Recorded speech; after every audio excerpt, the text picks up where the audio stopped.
Saya ingin Kang Deddy menjawab itu.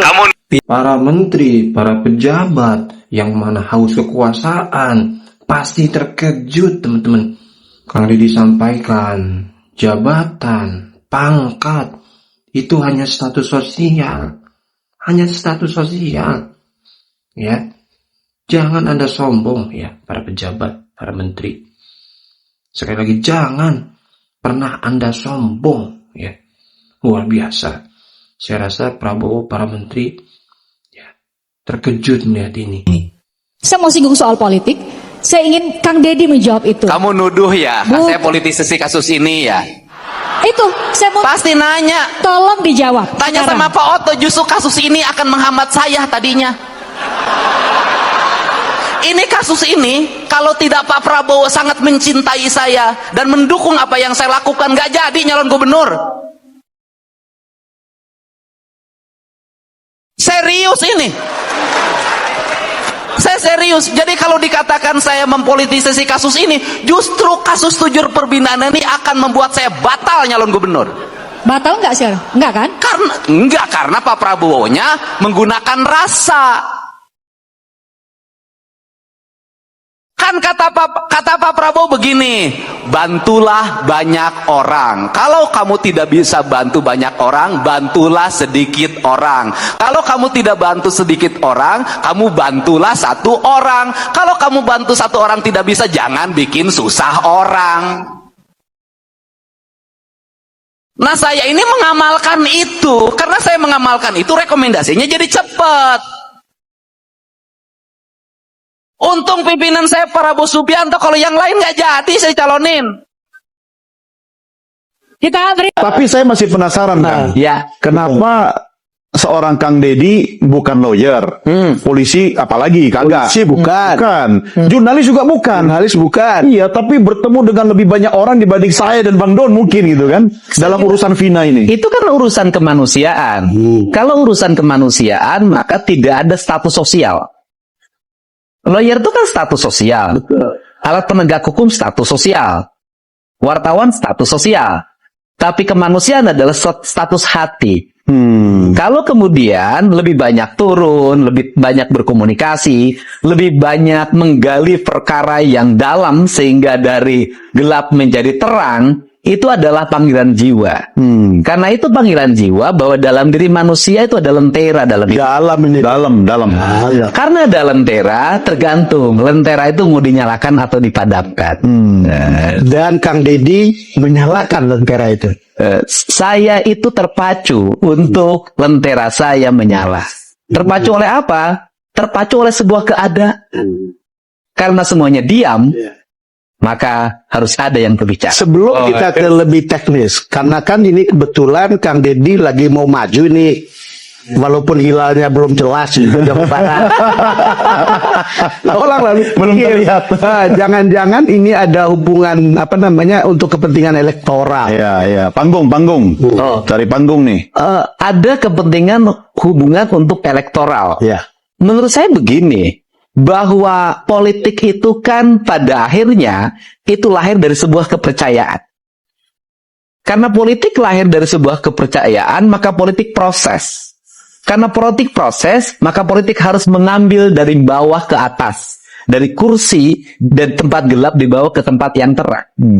Politik adalah panggilan kemanusiaan. Maka politik hakikatnya adalah berbuat kebaikan. Nah, dalam prinsip-prinsip itu yang saya kembangkan bahwa saya berkomunikasi dengan publik, saya dekat dengan masyarakat, saya hidup di tengah-tengah masyarakat, bukan barang baru. Dan ada pada peristiwa besar dalam masyarakat termasuk Vina. Iya, Vina itu kan hanya bagian dari peristiwa yang saya temukan. Kalau dilihat perjalanan di media sosial saya sudah banyak menemukan ratusan peristiwa. Yang peristiwa itu tidak ada konsultannya, tidak ada konten kreatornya, tidak ada ahli brandingnya. Itu lahir di tengah masyarakat secara alamiah yang kebetulan saya berjalan dan menemukannya. Memang Don, kelebihan Kang Deddy ini adalah natural. Iya. Jadi semua seperti berjalan begitu alamiah. Iya. Termasuk melakukan pekerjaan-pekerjaan ini, termasuk model belusukan lah ya. Iya, sebenarnya kan model belusukan itu, kalau orang Sunda itu kan saya menyebut dari dulu adalah kukurusukan. Itu belusukan itu bahasa Jawa. Iya. Bahasa Sunda itu Sundanya kukurusukan. Nah, kukurusukan itu adalah orang yang mau masuk ke lorong-lorong, orang mau masuk ke kebun-kebun, orang mau masuk ke hutan-hutan. Itu namanya kukurusukan. Dan itu sudah saya lakukan sejak saya menjadi anggota DPRD Kabupaten tahun 1999. Cuman bedanya dulu tidak terdokumentasikan dalam Google, eranya dalam belum digital. dalam Method. Facebook, Iya. dalam Instagram, tidak. Tapi itu terdokumentasikan di hati masyarakat. Ya, itu sebabnya mungkin sekarang Kang Deddy punya warga di media sosial. Follower di YouTube itu 5 juta lebih ya. Iya. Dan kita akan melihat teman-teman pidato Kang Deddy Mulyadi di depan Ketua KPK tanpa ada rasa takut sedikit pun. Ini. Perkenalkan, nama saya Brigjen Bahtiar Ujang Purnama. Saya sebagai mitra Bapak Ibu semuanya untuk mengampu wilayah Direktorat 2, yaitu Jawa Barat, DKI, Banten, Bangka Belitung, Sumatera Selatan, dan Lampung. Saya ingin mendengarkan kira-kira trik-trik dari Pak Gubernur Jawa Barat ini dengan langkah pemikiran yang beraninya, karena beliau saya challenge malah men-challenge saya gitu loh kan. Wah, ini sangat berani sekali. Saya undang Pak Gubernur, kapan saya harus hadir ke sana? Ngapain Bapak hadir ke tempat saya? Saya hadir ke tempat Bapak, katanya gitu kan. Ya, ini. Dan kita menginginkan tidak ada satupun orang yang menjadi pejabat negara ingin dipanggil oleh direktur penyidikan. Tidak ada. Semuanya ingin diundang oleh direktur pencegahan. Selalu katakan ganti pemerintah, ganti gubernur, ganti bupati. Kalau menurut saya, dalam analisis saya, rakyatnya juga harus diganti. Tuh, itu kedudukan keuangannya menjadi jauh berbeda. Karena jauh berbeda, nyarinya itu harus dari perjalanan dinas. Tapi inefisiensi sehingga anggaran DPRD provinsi itu gede banget, tapi masuk ke kantong DPRD-nya kecil banget. Itu kan cerita klasiknya begini. Untuk itu, forum ini saya minta ke Pak Direktur Pencegahan di KPK segera dirumuskan agar kedudukan keuangan ini menjadi setara. Untuk apa? Maka akan ada penurunan anggaran DPR. Sudah turun anggarannya, tikumpe-nya menjadi besar, sehingga uangnya ini akan bermanfaat untuk percepatan pembangunan. Dibanding seperti sekarang, jadi bolak-balik cerita bahwa tidak boleh meminta vokir dalam bentuk arah yang bersifat kepentingan individual. Iya, di forum KPK, di pembahasan tetap ada. Nah, kan dilemanya adalah, kita jujur aja, dilema kepala daerah, diikutin nanti ikut celaka, nggak diikutin regulasi pemerintah macet. Kan ini harus diomongin terbuka, nggak boleh lagi kita pura-pura tidak butuh tapi butuh. Jangan pura-pura di depan orang lain baik banget, di belakang itu diajak ke belakang. Ini hal yang harus, untuk itu saya meminta bantuan jajaran pimpinan KPK agar kedudukan keuangan DPRD itu sudahlah, daripada tikumpenya diputrin dulu, nyewa hotel, nyewa pesawat, langsung saja honor-honor diberikan berdasarkan rapat-rapat di DPR, dari mulai rapat komisi, rapat badan musyawarah, rapat badan anggaran, rapat paripurna 1, 2, 3-nya, itu semua. Kalau sudah seperti ini, anggota DPRD setiap hari akan di kantor, karena kalau tidak ke kantor, tidak dapat tikumpai. Selesai, Pak. Setelah itu ekonominya berputar lokal di daerah itu, tidak lari keluar. Ini kan kasihan daerah-daerah yang dapetinnya dari PBB, parkir, pajak restoran, yang kecil-kecil dikumpulin, habis itu uang restoran yang dipungut dari restoran kecil dipakai makan di restoran berbintang di kota besar. Ini harus segera dibenahin kalau negeri ini ingin baik. Nah, kelemahan dari DPRD provinsi dan kabupaten tidak bisa membuat aturan sendiri, karena seluruh aturannya dibuat oleh kementerian. Beda dengan DPR RI, bisa ngundang kementerian, langsung aturannya bisa direvisi. Itu bedanya. Modalnya sama, kedudukannya berbeda. Ini pertama. Yang kedua, di internal birokrasi ada inefisiensi birokrat. Apa itu? Jumlah pejabatnya banyak.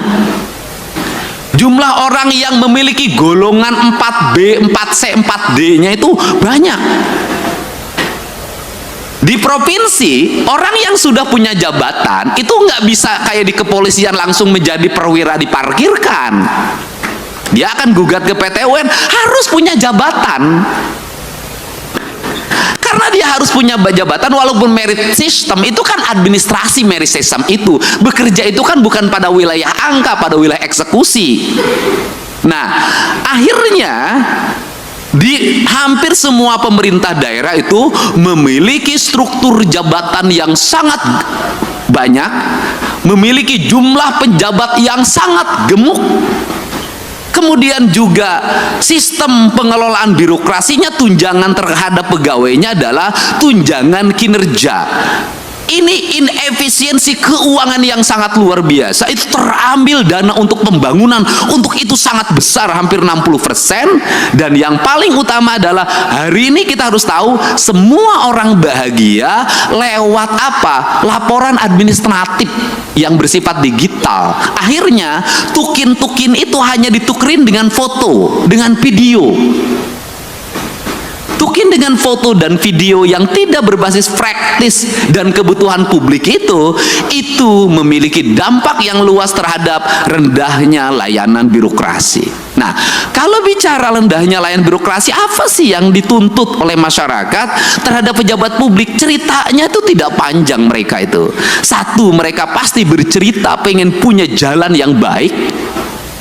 Dua, pasti pengen punya cerita, punya layanan kesehatan yang memadai. Semakin dipilih oleh rakyat, maka rakyat ingin selalu free. Free puskesmas, free rumah sakit, kemudian free sekolah, semua free. Seluruh free ini juga, mohon maaf, tidak berbanding terbalik dengan perilaku publik. Satu sisi negara mengeluarkan uang sedemikian besar untuk layanan publik, tapi publik juga tidak punya kesadaran untuk membangun postur dirinya. Saya berikan contoh, negara memberikan layanan terhadap layanan pendidikan free dari SD sampai SMA, terutama di sekolah pemerintah. Free. Tetapi di sisi lain, anak-anak sekolah kita uang jajannya 25.000 sampai 30.000. Tidak berbanding terbalik antara apa? Peningkatan ekonomi rakyat dengan beban belanja pemerintah yang tinggi. Akhirnya beban pemerintah belanja yang tinggi, rakyatnya juga tidak berikan edukasi untuk melakukan efisiensi dalam hidupnya. Akibatnya laju pertumbuhan ekonominya rendah dan konsumtif. Nah, hari ini tuntutan negara itu hanya mengarah pada pejabat negara. Selalu katakan ganti pemerintah, ganti gubernur, ganti bupati. Kalau menurut saya, dalam analisis saya, rakyatnya juga harus diganti. Nggak bisa, Pak. Model pendekatan warga seperti hari ini, apalagi model pendekatan media sosial yang saya jalani dan saya lihat, gak bisa jadi pemimpinnya kalau tidak memiliki tangan besi. Publiknya juga harus diedukasi, bukan hanya pejabat publiknya, bukan hanya anggota DPR-nya, publiknya harus diedukasi. Saya berikan contoh, misalnya pelaporan ke KPK. Saya sampaikan ke Pak Direktur, apakah murni didasarkan pada orang yang konsen pada korupsi? Tidak. Kebanyakan orang yang tidak terpuaskan, kalah tender, lapor KPK. Kalau menang nggak lapor. Anaknya tidak diterima di SMA negeri, pakai kata BLC, langsung besoknya bongkar korupsi kepala sekolah. Nah, hari ini saya sampaikan ke Pak Direktur, korupsi bisa terjadi di desa. Kenapa? Setiap hari kepala desa didatengin orang yang mengaku ormas, orang yang mengaku LSM, orang yang mengaku wartawan. Itu sekali datang 10 orang, cepet itu dikasihnya. 1 juta tuh kepala desa sehari. Kemudian di kabupaten, kalau bupati wali kotanya nggak tahan, pasti banyak orang yang mengaku A mengaku B itu melakukan tekanan dan nyari salah. Kemudian setelah itu dia bergaining, dapat jatah di kerjasama A, kerjasama B, kerjasama C. Nah, ini yang jadi problem adalah Pak Direktur, gubernurnya punya daya tahan, misalnya para bupatinya punya daya tahan, tapi kepala SKPD-nya itu belum tentu punya daya tahan. Kenapa? Gubernur enak, SKPD-nya tinggi Pak, jauh jaraknya ke masyarakat. Kalau bupati wali kota itu dekat ke tetangganya, didatengin tiap hari, pusing, akhirnya dilayanin. Jadi pemerintah ini yang terjadi di Indonesia hari ini adalah semakin dia strukturnya makin rendah, tingkat resikonya makin tinggi, sorotan publiknya makin tajam, biayanya makin rendah.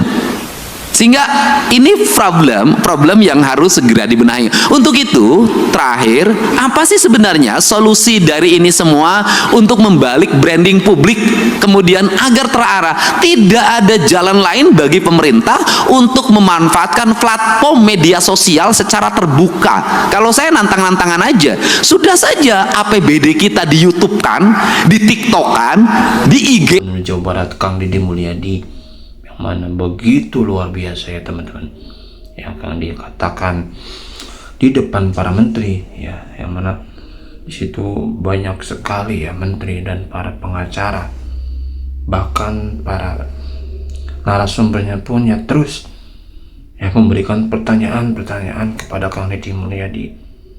Kenapa ikut-ikutan ya kasus kemarin Pina ya? Kenapa, ada apa gitu? Apakah ada kepentingan politik? Apakah untuk mencari sensasi atau apa? Ya luar biasa. Jawaban Kang Deddy luar biasa ya teman-teman, yang membuat kita terkejut ya jawabannya ya. Dan Kang Deddy katakan, emang gak boleh ya kita sebagai manusia membantu sesama manusia, sesama umat muslim ya, emang gak boleh ya, seperti itu ya teman-teman ya. Karena ya karena dia begitu paham ya terkait hal ini ya, karena dia ya bicara lawan itu semua ya. Jabatan ya itu hanya alat, pangkat, hanya status sosial ya. Gak ada kalau nolong sama orang dikaitkan dengan status sosial, gak ada teman-teman ya. Luar biasa ya teman-teman. Mungkin Prabowo, para menteri terkejut ya teman-teman yang mendengar jawaban Kang Deddy Mulyadi. Jadi pun ada ya Kang Deddy terus dicecer pertanyaan oleh Ketua KPK ya, Masya Allah jawabannya begitu luar biasa ya teman-teman ya, menggetarkan kita semua. Oke, itu dia video kali ini, semoga ada manfaatnya. Terima kasih. Wassalamualaikum warahmatullahi wabarakatuh.